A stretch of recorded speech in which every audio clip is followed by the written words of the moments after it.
हमारी आज की कहानी है जुल्मी बहू। आज बहुत दिनों बाद रूपाली अपनी माँ सुमित्रा देवी से मिलने आ रही थी। मन ही मन दवा की बीमारी से पीड़ित अपनी बूढ़ी माँ की चिंता उसे सताती रहती थी, लेकिन वह अपने मायके ज्यादा नहीं आती थी। वजह थी उसकी भाभी का कड़वा बर्ताव। लेकिन जब स्वयं को रोक पाना उसके लिए मुश्किल हो जाता, तो सब कुछ भुलाकर आ जाया करती थी। रूपाली का मायका लखनऊ में था और ससुराल बस्ती में। उसके मायके में उसकी माँ के अलावा उसका इकलौता भाई और भाभी थे। रूपाली अपने भाई से 8 वर्ष बड़ी है। उसका एक बेटा है जिसकी उम्र 16 वर्ष है, और वही शादी के 5 वर्ष बीत जाने पर भी उसके भाई और भाभी की कोई औलाद नहीं थी। जैसे ही रूपाली ने घर में प्रवेश किया, तो चारों तरफ सन्नाटा छाया हुआ था। उसकी भाभी प्रतिभा बाहर निकलकर आई तो उसे देखते ही मुंह बना लिया। फिर छोटी हंसी के साथ नमस्ते राम राम की कोरम पूरा की तो रूपाली बोली, भाभी माँ कहाँ है? दीदी माँ जी तो अपने कमरे में सोई है, कहते हुए प्रतिभा रसोई घर में चली गई। अरे सूरज सिर पे आ चुका है और हमेशा जल्दी उठने वाली मेरी माँ अभी तक सो रही है। अपनी माँ के कमरे में जाते ही रूपाली बोली, माँ तबीयत तो ठीक है ना आपकी? कहते हुए रूपाली ने एकाएक अपनी माँ की ओर देखा। चेहरे पर केवल झुर्रियों का जाल बिछा था और हड्डियां चमड़ी से बाहर निकलने को बेचैन थी। माँ का शरीर बिल्कुल कमजोर हो गया था। कुछ वर्ष पहले तो माँ बुढ़ापे में भी स्वस्थ थी। न जाने इन 5 वर्षों में ऐसा क्या हो गया था कि माँ एकदम बूढ़ी हो गई थी। तभी सुमित्रा देवी बेटी को देखते ही अपने चेहरे पर हल्की मुस्कान लाते हुए बोली, हाँ ठीक है बेटी, तू सफर से थक कर आई होगी, कुछ चाय नाश्ता लिया या नहीं? लेटे लेटे ही सुमित्रा देवी कांपते स्वर में बोली, तो रूपाली ने अपनी लेटी हुई माँ के माथे पर हाथ रखा। फिर नाड़ी की गति देखी, सब कुछ सामान्य था। अरे क्या हुआ? डॉक्टर की तरह मुझे क्यों जांच कर रही हो? कहते हुए सुमित्रा देवी ने मुस्कुराने का झूठा प्रयास किया। तभी रूपाली अपनी माँ को देखते हुए बोली, माँ आपकी तबीयत कुछ ठीक नहीं लग रही, क्या बात है? बुढ़ापा है बेटी, अब इस उम्र में यह सब तो लगा ही रहता है। बेटी को आया देखकर सुमित्रा देवी जैसे ही उठने लगी, तो रूपाली उन्हें बाजू से पकड़कर उठने में मदद करने लगी। लेकिन जैसे ही उसने अपनी माँ को हाथ लगाया, उसी समय सुमित्रा देवी के मुंह से एक चीख निकली और वह दर्द से कराहने लगी। रूपाली यह देखकर हैरान थी कि हाथ लगाने भर से ही उसकी माँ को दर्द कैसे हो सकता था।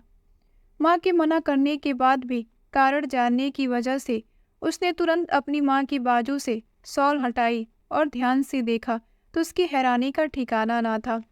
पूरी बाजू पर नीले काले निशान पड़े हुए थे। यह कैसे हुआ? रूपाली ने चौंकते हुए कहा। तभी सुमित्रा देवी ने दरवाजे की तरफ गौर से देखा। इससे पहले कि सुमित्रा जी कुछ बोलती, दरवाजे से प्रतिभा चाय और बिस्किट लेकर कमरे में आई और टपाक से बोली, अरे कुछ नहीं दीदी, चलते चलते संतुलन बिगड़ गया था, इसीलिए गिर गई थी। कहते हुए उसने सुमित्रा देवी की बाजू को शॉल से दोबारा ढक दिया और फिर ऐसी निगाह से देखा कि सुमित्रा देवी की रूह तक कांप गई। अपनी भाभी के जवाब पर रूपाली उसे प्रश्नवाचक निगाह से देखने लगी।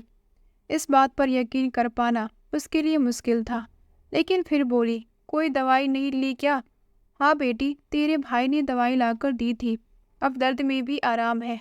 यह बातें अभी चल ही रही थी कि रूपाली का भाई संजय कमरे के अंदर आया और रूपाली ने उससे पूछा, भाई माँ को इतनी चोट आई है, डॉक्टर को क्यों नहीं दिखाया? इससे पहले कि उसका भाई संजय कुछ बोलता, इस बात का जवाब भी प्रतिभा ने ही दे दिया और बोली, दीदी हम लोगों के पास इतने पैसे नहीं हैं कि छोटी मोटी चोट के लिए माँ जी को डॉक्टर के पास लेकर जाते रहें। नोटों की बोरियां तो आपके ससुराल में भरी पड़ी है, मायके में नहीं। हमें अपना घर का खर्च भी देखना होता है और ऊपर से आए दिन कोई ना कोई मेहमान भी आया रहता है। आप लोगों का क्या, सास ससुर की पेंशन आ रही है, पति की सरकारी नौकरी है और 1-2 सालों में आपके बेटे की भी अच्छी खासी नौकरी लग ही जाएगी। भाभी की यह बातें सुनते ही रूपाली कमन करवाहट से भर उठा। चाय की प्याली उसके हाथ में थी, लेकिन अब उसे पीना भी जहर पीने बराबर लग रहा था। रूपाली का दिल तो बहुत करता है कि वो अपनी माँ को अपने साथ रखे, लेकिन उसकी भी मजबूरी थी। उसके परिवार में सब एक साथ रहते थे, जहाँ उसके सास ससुर भी उन लोगों के साथ रहते थे। और घर था 2 कमरों का, जहाँ एक कमरा रूपाली और उसके पति का था, तो दूसरा कमरा उसके सास ससुर के पास था। बेटी को पढ़ाई करने के लिए भी हॉल में बैठना पड़ता था, और बस्ती जैसे शहर में बड़ा सा मकान लेना कोई आसान काम नहीं था। अब ऐसे में वह अपनी माँ को कहाँ रखती? कहीं अपने ससुराल में ही क्लेश ना शुरू हो जाए, यह सोचकर वह चुप रह जाती। रूपाली ने बड़ी मुश्किल से 2 घंटे वहां बिताए, और जितनी भी देर अपनी माँ के पास बैठी, उसकी भाभी की नज़र बस उन दोनों पर बनी हुई थी। रूपाली ने भी महसूस किया कि घर में कुछ भयंकर गड़बड़ी चल रही है, और माँ इतनी लाचार हो चुकी हैं कि मुंह खोलने से भी डर रही है। भरी आंखों से जब रूपाली अपने घर वापस जाने को उठकर खड़ी हुई, तो उसका भाई बोला, चलिए दीदी, मैं आपको गाड़ी से छोड़ देता हूँ। और घर से बाहर निकालकर उसने कार स्टार्ट की। उस समय उसकी भाभी प्रतिभा रसोई घर के दरवाजे पर चौखट का सहारा लेकर खड़ी थी। जैसे ही रूपाली दरवाजे तक पहुंची, तभी पीछे से उसकी भाभी के भुनभुनाने की आवाज़ आई, मेहमान हैं तो मेहमान बनकर ही रहिए, ज़्यादा दखल देने की ज़रूरत नहीं है हमारे घर में। अपमान का कड़वा घूंट पीकर रूपाली आंखों में आंसू लिए घर से बाहर निकल आई। लखनऊ से बस्ती के सफर में दोनों भाई कुछ समय तक तो बिल्कुल चुप रहे। फिर कुछ झिझक कर रूपाली बोली, भाई एक बात पूछूं? जब माँ को चोट आई थी तो क्या उस वक्त तुम घर पर थे? नहीं तो, लेकिन आपने ऐसा क्यों पूछा? भाई, मुझे नहीं लगता कि माँ को वह चोट गिरने से लगी है। लेकिन दीदी, मैंने माँ से पूछा कि आखिर क्या हुआ था, लेकिन माँ ने केवल इतना ही कहा था कि वह गिर गई थी, इस कारण चोट आई है। लेकिन मुझे शक है कि बात कुछ और है, और माँ किसी डर के कारण कुछ बताने से घबरा रही है। तुम्हारी पत्नी के बर्ताव को तो सब भली भांति जानते हैं। रूपाली की बात सुनकर संजय चेहरा बिगाड़ते हुए बोला, दीदी, अब आप बात का बतंगड़ मत बनाइए। पहले ही बड़ी मुश्किल से जिंदगी पटरी पर आई है। पहले ही सास बहू के झगड़े के कारण मैंने बहुत कुछ सहा है। आपको सब कुछ पता है कि प्रतिभा ने छोटी सी बात पर दहेज का ऐसा झूठा केस बनवाया था कि हम लोगों को हवालात की सैर भी करवा दी। क्या कुछ नहीं सहा मैंने पिछले कुछ वर्षों में। उन सब बातों को याद करके मैं आज भी कांप उठता हूँ। लेकिन दीदी, अब मैं आराम से जीना चाहता हूँ। भाई की बात सुनकर रूपाली ने उसे कुछ न कहना ही उचित समझा, लेकिन मन ही मन बहुत से ख्याल आ रहे थे। उधर अपने पति और ननद के घर से बाहर निकलते ही प्रतिभा अपने सास के कमरे में आई और सुमित्रा देवी को बाजू से पकड़कर जोर से झटक दिया।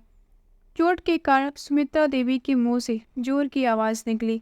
तभी प्रतिभा रोबदार आवाज़ में बोली, क्यों महारानी, मेरी शिकायत करोगी अपनी बेटी से? प्रतिभा की कठोर आवाज़ सुनते ही सुमित्रा देवी की रूह कांप उठी। तभी आंखें बड़ी करते हुए प्रतिभा बोली, एक बात कान खोलकर सुन लो।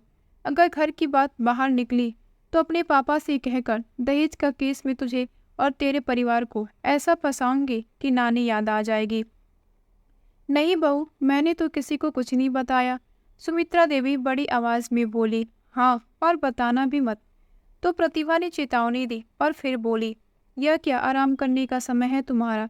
घर की साफ सफाई, झाड़ू पोछा और बर्तन पड़ी है, यह सब कौन करेगा? अब बीमारी का नाटक करना बंद करो और जल्दी से आ जाओ। सुमित्रा देवी डरी नजरों से अपनी बहू की तरफ देखने लगी। तभी प्रतिभा बोली, आती हो या फिर डंडे से तुम्हारी सेवा करूं? नहीं नहीं, मैं आती हूँ बहू। सुमित्रा देवी कांपते हुए बोली और हिम्मत ना होते हुए भी जल्दी जल्दी उठ खड़ी हुई और सारा काम करने लगी। दरअसल संजय और प्रतिभा का प्रेम विवाह हुआ था। दोनों एक ही कॉलेज में पढ़ा करते थे और कुछ ही मुलाकातों में दोनों ने तय कर लिया कि वे दोनों शादी करेंगे तो केवल एक दूसरे से ही। सुमित्रा देवी ने कुछ लोगों से जानकारी निकलवाई तो पता चला कि प्रतिभा और उसके परिवार वाले अच्छे लोग नहीं हैं। बहुत से लोगों ने उस घर में रिश्ता न करने की सलाह दी, परंतु परिवार वालों द्वारा बिल्कुल मना किए जाने पर भी संजय नहीं माना। उधर प्रतिभा ने भी जिद कर ली कि वह शादी करेगी तो केवल संजय से। आखिरकार परिवार वालों को उनकी जिद के आगे झुकना ही पड़ा और प्रतिभा इस घर में बहू बनकर आ गई। संजय चाहता था कि उसकी विवाह के बाद उसकी माँ को पूरा आराम मिले और उसकी पत्नी घर का सारा काम संभाले, लेकिन प्रतिभा को ना तो घर के काम करना पसंद था और ना ही घर में रहना। कुछ समय तक तो वह अच्छी बहू और आदर्श बहू होने का दिखावा करती रही, लेकिन धीरे धीरे उसने अपना रंग दिखाना शुरू कर दिया। अब तो आए दिन पार्टियों में जाना, फिजूल खर्ची करना, ये उसकी आदत बन चुकी थी। अक्सर संजय के काम पर जाने के बाद वह घूमने फिरने निकल जाती थी और शाम तक ही घर वापस लौटकर आती थी। और जब भी घर वापस आती थी तब भी कोई जिम्मेदारी नहीं संभालती थी। सुमित्रा देवी जब इस बात के लिए अपनी बहू को समझाने की हिम्मत करती तो प्रतिभा उल्टा ही उन पर बरस पड़ती, और जब उन्होंने अपने बेटे से बहू की शिकायत की तो उन दोनों में ऐसा झगड़ा हुआ कि गुस्से की वजह से संजय ने अपनी पत्नी के मुंह पर 2-4 तमाचे जड़ दिए। फिर तो घर में जैसे महाभारत ही छिड़ गई और बात यहाँ तक पहुँच गई कि संजय और उसकी माँ को सबक सिखाने के लिए प्रतिभा ने अपने पिता से कहकर उन पर झूठा केस करवा दिया। प्रतिभा के पिता पुलिस में थे। बस फिर क्या था, दहेज की मांग, घरेलू हिंसा और मारपीट के अंतर्गत माँ और बेटे को ऐसी ऐसी धाराओं में लपेटा गया जिसमें पुलिस रिमांड भी बनता था। बहुत पैसा खर्च करने के बाद भी कुछ नहीं हुआ तो आपसी सहमति से ही मामला संभालना पड़ा, और उसके बाद तो प्रतिभा का उस घर में एक छत्र राज हो गया। और सुमित्रा देवी के मन में अपनी बहू के प्रति ऐसा डर बैठ गया कि उसके लिए उसके किए गए जुल्मों को कभी कोई जवाब नहीं दे पाती और ना ही किसी से शिकायत करती। अपनी बहन रूपाली को उसके घर छोड़ने के बाद जब संजय शाम को घर पहुंचा तो उस समय प्रतिभा घर पर नहीं थी, शायद बाजार गई थी। यह सोचकर संजय माँ के कमरे में चला गया। अंदर जाकर देखा तो माँ अपने बिस्तर पर निढाल सी पड़ी थी। अपनी बहन की बातें रह रह कर उसके दिमाग को झकझोर रही थी। संजय ने कमरे में यहाँ वहाँ देखा, फिर 1-2 मिनट सोचते रहने के बाद उसने माँ के बिस्तर के पास रखी छोटी अलमारी खोली तो उसमें एक डायरी रखी थी। दरअसल सुमित्रा देवी को बचपन से ही डायरी लिखने का बहुत शौक था। अपनी जिंदगी की हर छोटी मोटी घटना डायरी में लिखा करती थी। इस बात का तो संजय भी जानता था, लेकिन उसे यह नहीं पता था कि उसकी माँ डायरी में क्या लिखा करती है। संजय ने वह डायरी निकाली और खोलकर देखी तो पहले पन्ने पर लिखा था, मेरे जीवन का सफ़र। अपनी माँ के जीवन की बहुत सी खट्टी मिट्टी यादों के बारे में पढ़कर संजय मुस्कुराने लगा। फिर अपना जिक्र देखकर वह और भी अधिक प्रसन्न हुआ। आज मेरे बेटे संजय की शादी का दिन है। लेकिन उसके बाद पढ़ने लगा तो उसकी आंखों से आंसू बहने लगे। आगे आने वाले पन्नों पर सुमित्रा जी ने बहू द्वारा उन पर किए गए हर एक जुल्मों का जिक्र किया था, जिसे पढ़कर संजय के रोंगटे खड़े हो गए और आंखों से आंसू बहने लगी। आज बहू ने मेरे सिर पे डंडे से वार किया, मेरे मुंह पर गर्म चाय दे मारी, मेरे बाल नोच डाले। हे ईश्वर, हमें बचा लो इस जुल्मी बहू के चंगुल से। संजय यह सब पढ़कर आश्चर्यचकित रह गया और अपने कमरे में आकर डायरी को सीने से लगाकर बहुत रोया। उसके दिल को किसी तरह से सुकून नहीं मिल पा रहा था। जिस माँ से वह इतना प्यार करता था, उस माँ ने उसके कारण इतने जुल्म सही है, यह सोच सोच कर ही उसके रोंगटे खड़े हो रहे थे। उसके दिल के टुकड़े टुकड़े हो चुके थे। सोचने लगा, सुबह से लेकर रात तक मैं अपने काम में इतना व्यस्त रहता था कि मुझे पता ही नहीं था कि यह जालिम औरत मेरी माँ के साथ इतना बुरा बर्ताव कर रही है। तभी बाहर से गेट खुलने की आवाज़ आई। प्रतिभा के आने की आहट सुनकर उसने डायरी को छुपाया और फिर अपने आंसू साफ करके जैसे तैसे स्वयं को सामान्य किया। उसका एक दिल तो किया कि अभी जाकर इस औरत का गला दबा दूं, लेकिन उसने समझदारी से काम लेना ही उचित समझा। अगले दिन काम पर जाने के लिए जब संजय बाहर निकला तो उसने सबसे पहले अपनी बहन को फ़ोन किया और रोते हुए माँ की डायरी में लिखी हर बात का जिक्र किया। यह सब सुनकर रूपाली की आंखों में खून उतर आया। वह खुद को संभाल नहीं पा रही थी। उसके हाथ से कप छूटकर नीचे गिर गया और वह धम से जमीन पर बैठ गई। रूपाली के बेटे सोनू ने जब अपनी माँ की यह हालत देखी तो वह हैरान रह गया। माँ, आखिर क्या हुआ है? 16 वर्ष के सोनू ने कारण जानने के उद्देश्य से पूछा, लेकिन रूपाली तो खुद को कुछ कहने की हालत में ही नहीं पा रही थी। फिर कुछ देर बाद कुछ संभल कर उसने अपनी माँ यानी कि सोनू की नानी पर होने वाले हर जुल्म की बात अपने बेटे को बताई। यह बात सुनकर सोनू भी हैरान था। फिर बोला, माँ, इस समस्या का समाधान मेरे पास है। लेकिन बेटा, बिना किसी ठोस सबूत के कुछ किया भी तो नहीं जा सकता। तुम नहीं जानते, इससे पहले भी वह तुम्हारे मामा और नानी को जेल की हवा खिला चुकी है। अरे माँ, आप चिंता मत करो, सारे सबूत मिल जाएंगे। बस जैसा मैं कहता हूँ वैसा करते जाओ। बेटे की बात सुनकर रूपाली भी आश्वस्त हुई और उसने अपने भाई को फोन करके सारे प्लान के बारे में बताया। संजय को अपने भांजे की बात पसंद आई और 2 दिन बाद ही रूपाली अपने बेटे सोनू को लेकर पूरी तैयारी के साथ अपने मायके पहुंची। रूपाली को फिर से वहां देखकर प्रतिभा चौंक गई। क्यों दीदी, 4 ही दिन में अपनी माँ की इतनी याद आ गई, फिर दोबारा यहाँ आ गई? धमकी व्यंग कसते हुए प्रतिभा ने रूपाली को तिरछी निगाह से देखा तो रूपाली बोली, वो क्या है ना कि सोनू के पापा 2 दिन के लिए बाहर गए हैं और सोनू का बहुत दिल था कि नानी से मिलने का, तो हम चले आए। और भाभी, इस घर में हमारा इतना हक तो बनता है ना। हाँ हाँ, क्यों नहीं, झूठी मुस्कान के साथ प्रतिभा बोली और नजरें तरेरते हुए अपने कमरे में चली गई। रात को संजय घर लौटा तो अपनी पत्नी प्रतिभा से बोला, प्रतिभा, कल मेरी ऑफिस की छुट्टी है, तो क्यों न कल हम बाहर कहीं घूमने चले। और वैसे भी माँ का ख्याल रखने के लिए तो यहाँ दीदी है। प्रतिभा को तो जैसे कोई मौका चाहिए बाहर घूमने का। यह सुनते ही वह बहुत खुश हो गई और अगले दिन ही दोनों घर से निकल गए। रूपाली और सोनू के पास केवल शाम तक का समय था। सोनू इंफॉर्मेशन टेक्नोलॉजी का एक दक्ष विद्यार्थी था। मामा मामी के जाने के पश्चात उसने तुरंत अपना बैग खोला और उसमें से सारा सामान निकालने लगा और सीसीटीवी कैमरा लगवाने की तैयारी करने लगा। तभी रूपाली बोली, बेटा, मुझे तो डर लग रहा है। तुम्हारी भाभी बहुत चालाक है। अगर उसे भनक भी पड़ी कि यहाँ पे कैमरा लगा है तो सबसे पहले वह कैमरा तोड़ेगी और उसके बाद हमारी जिंदगी में तो तांडव करेगी कि हमारे पूर्वज तक कांप उठेंगे। फिर सोनू बोला, अरे माँ, तुम क्यों घबराती हो? ऐसा कुछ नहीं होने वाला। किसी को पता भी नहीं लगेगा कि यहाँ पर कैमरे नाम की कोई चीज़ भी है, क्योंकि उसमें कोई वायर नहीं होगा।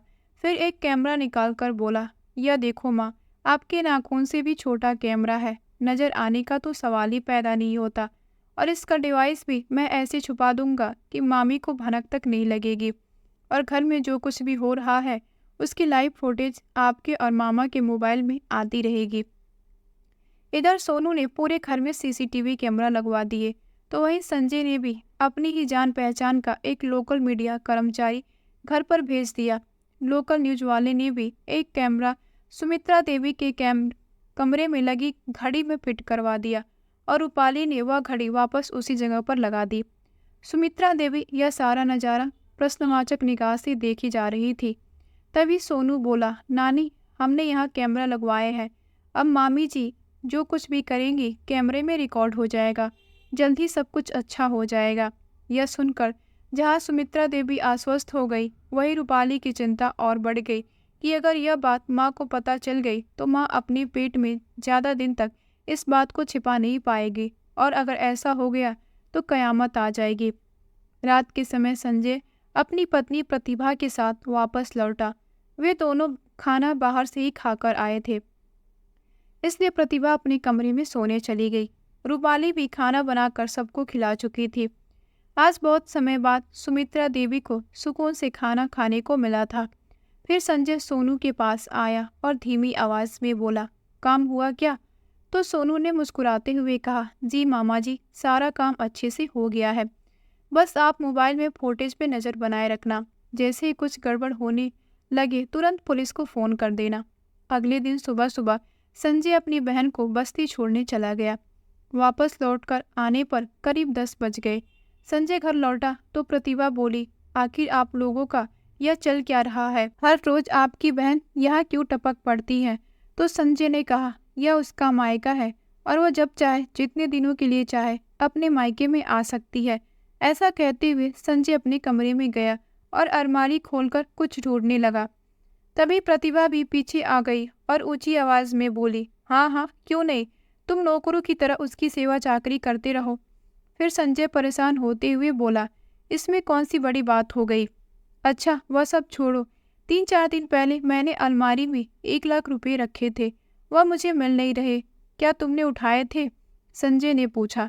तो प्रतिभा बोली, हाँ मुझे शॉपिंग करने के लिए चाहिए थे, इसीलिए ले गई। वह सारे पैसे खर्च हो गए हैं। यह सुनते ही संजय चौंक गया। क्या 1 लाख रुपए तुमने शॉपिंग में खर्च कर दिए? मैंने आज ही वह पैसे डीलर को देने का वादा किया था। बिना मुझसे पूछे तुमने मेरे पैसे को हाथ भी क्यों लगाया? संजय भड़क उठा। तो प्रतिभा गुस्से में बोली, क्या मेरा इतना भी हक नहीं कि मैं थोड़े से पैसे अपने ऊपर खर्च कर सकूं? वह थोड़े पैसे नहीं थे प्रतिभा, पूरे 1 लाख रुपए थे। कहते हुए संजय का चेहरा गुस्से से लाल पीला हो गया और बिना नाश्ता किए अपने ऑफिस चला गया। इधर सुमित्रा देवी अपने कमरे में बैठी हुई बेटी बहू की लड़ाई सुनकर चिंतित हो रही थी। थोड़ी देर में प्रतिभा सुमित्रा देवी के लिए 2 जली रोटियां नाश्ते के नाम पर लेकर आई और उनके सामने पटकते हुए बोली, जल्दी से खाओ और काम करने के लिए तैयार हो जाओ। आज तुम्हारी बेटी नहीं है यहाँ जो आराम कर रही हो। तभी सुमित्रा देवी बोली, बहू मेरी तबीयत कुछ ठीक नहीं लग रही है, सांस फूल रही है, आज मुझसे यह झाड़ू पोछा का काम नहीं हो पाएगा। इतने कहने की देरी थी कि प्रतिभा, जो पहले ही झगड़े के कारण गुस्से से भरी पड़ी थी, सुमित्रा देवी पर पहाड़ बनकर टूट पड़ी। अच्छा, अभी आपकी तबीयत ठीक करती हूँ। उसने नाश्ते की प्लेट उठाकर एक तरफ फेंकी, फिर उन्हें बालों से पकड़कर खींचते हुए जमीन पर गिरा दी और फिर बेलन लेकर आई। बेलन को देखते ही सुमित्रा देवी डर के मारे जोर जोर से चिल्लाने लगी और उनकी चीख सुनकर प्रतिभा का गुस्सा 7वें आसमान पर पहुंच गया। बेलन को एक तरफ फेंकते हुए बोली, आज एक बार में ही काम खत्म कर देती हूँ, या रोज रोज का झंझट ही खत्म हो जाएगा। ऐसा कहते हुए अपना दुपट्टा गले से निकालकर सुमित्रा देवी की गर्दन के चारों ओर लपेटने लगी। तभी खुद को छुड़ाने की कोशिश करती हुई सुमित्रा देवी आखिर वह गलती कर ही बैठी जिसका संदेह रूपाली को पहले से ही हो गया था, और चीखते हुए कहने लगी, हाँ रोज रोज का झंझट तो अब खत्म हो ही जाएगा। तेरी हर बात हर करतूत कैमरे में रिकॉर्ड हो रही है। जितना अत्याचार कर सकती हो कर ले, अब तेरे पाप का घड़ा भर चुका है। सुमित्रा देवी के इतना कहने पर प्रतिभा की आंखें फटी की फटी रह गई। क्या कहा? कैमरा? हाँ कैमरा, अब तू बच नहीं सकती, सारे सबूत तेरे खिलाफ इकट्ठे हो रहे हैं। कहाँ है कैमरा? गले पर दबाव बढ़ाती हुई प्रतिभा बोली। तो सुमित्रा देवी ने सामने रखी अलमारी पर पड़े डिवाइस की ओर इशारा किया, जिसे देखकर प्रतिभा डर गई। फिर बोली, अच्छा तो यह सब करने के लिए आई थी तेरी बेटी यहाँ पर, लेकिन उसकी यह चाल मैं सफल नहीं होने दूंगी। ऐसा कहते हुए उसने जल्दी से अपने पिता को फोन किया और आने को कहा। कैमरे का डिवाइस और सारी तारें खींचकर देखा और फिर थोड़ी ही देर में अपने सब इंस्पेक्टर पिता के साथ मिलकर प्रतिभा ने सारी तारें निकालकर डिवाइस को पूरी तरह से तोड़कर रख दिया। बाप बेटी अपनी सफलता पे बहुत खुश थे, लेकिन उन्हें यह मालूम नहीं था कि सारी फुटेज पहले संजय के मोबाइल में रिकॉर्ड हो चुकी है और वहाँ एक कैमरा अभी भी है जो पूरी तरह से काम कर रहा है, जिसकी जानकारी सुमित्रा जी को भी नहीं थी। लोकल न्यूज़ के फुटेज पर यह सारी की सारी घटना दिखाई जा रही थी, जिसमें प्रतिभा और उसके सब इंस्पेक्टर पिता की सारी हरकतें लाखों लोग देख रहे थे। क्योंकि मामला सब इंस्पेक्टर से जुड़ा था, इसलिए एसपी साहब को भी इस मामले में संज्ञान लेना पड़ा। इससे पहले कि वे दोनों बाप बेटी सुमित्रा देवी को कुछ और हानि पहुंचा पाते, लोकल न्यूज रिपोर्टर और एसपी साहब की टीम संजय के साथ वहां पर आ पहुंची। घटनास्थल पर पहुंचकर देखा कि सुमित्रा देवी एक कोने में डर कर बैठी हुई थी और डर के मारे सिसकियां लिए जा रही थी। एक जगह पर बेलन पड़ा हुआ था तो दूसरी जगह पर कैमरे का डिवाइस टूटी हुई हालत में पड़ा था। कैमरे की हर चीज जमीन पर बिखरी हुई थी। प्रतिभा और उसके सब इंस्पेक्टर पिता को हिरासत में ले लिया गया। आज उसके खिलाफ इतने बड़े सबूत इकट्ठे हो गए थे कि जिस पिता के बलबूते वह आज तक ये हरकतें करती आई थी, वह पिता भी कुछ नहीं कर सकता था अपनी बेटी को बचाने के लिए। थोड़ी ही देर में रूपाली भी वहां पहुंच गई। अगले 2 घंटे में ही इस जुल्मी बहू की सारी करतूत लगभग हर चैनल पर प्रसारित हो रही थी। जुल्मी बहू का यह वीडियो इतना वायरल हुआ कि देश के सभी न्यूज चैनल ने इस खबर को दिखाया। 2 दिन बाद प्रतिभा के पिता को पुलिस की नौकरी से सस्पेंड कर दिया गया और प्रतिभा और उसके पिता को हिरासत में लेकर कोर्ट केस चलाया गया और इस दौरान सुमित्रा देवी का भी बयान लिया गया और आस पड़ोस के लोगों से भी पूछताछ की गई। कुछ समय बाद जिस दिन कोर्ट का फैसला सुनाया जाना था, उस दिन सभी लोकल और नेशनल न्यूज चैनल ने इस केस को हाईलाइट किया और सभी देशवासियों की नज़रें इसी केस के नतीजे पर बनी हुई थी। सभी सबूतों और बयानों के आधार पर कोर्ट का नतीजा आया तो प्रतिभा को इस घिनौने काम के लिए उम्र कैद की सज़ा सुनाई गई और उसके पिता को पुलिस की नौकरी का गलत फायदा उठाने और साथ ही सबूतों को मिटाने की कोशिश करने के जुर्म में 10 वर्षों की जेल की सज़ा सुनाई गई। और इस निर्णय के साथ ही सारा कोर्ट रूम तालियों की गड़गड़ाहट से गूंज उठा। सभी देशवासियों ने कोर्ट के इस निर्णय की प्रशंसा की। आज सोनू की सूझबूझ और समझदारी ने न केवल सुमित्रा देवी को अपनी बहू के जुल्मों से आज़ादी मिली थी, बल्कि संजय को भी अपनी जालिम पत्नी की गुलामी से आज़ादी मिल गई थी।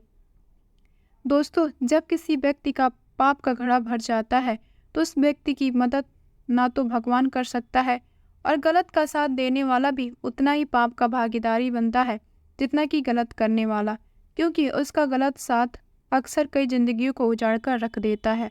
तो दोस्तों, आपको यह कहानी कैसी लगी कमेंट करके ज़रूर बताइए और चैनल को सब्सक्राइब करना ना भूलें। मिलते हैं अलग एक कहानी के साथ। कहानी को अंत तक सुनने के लिए आप सभी का बहुत बहुत धन्यवाद।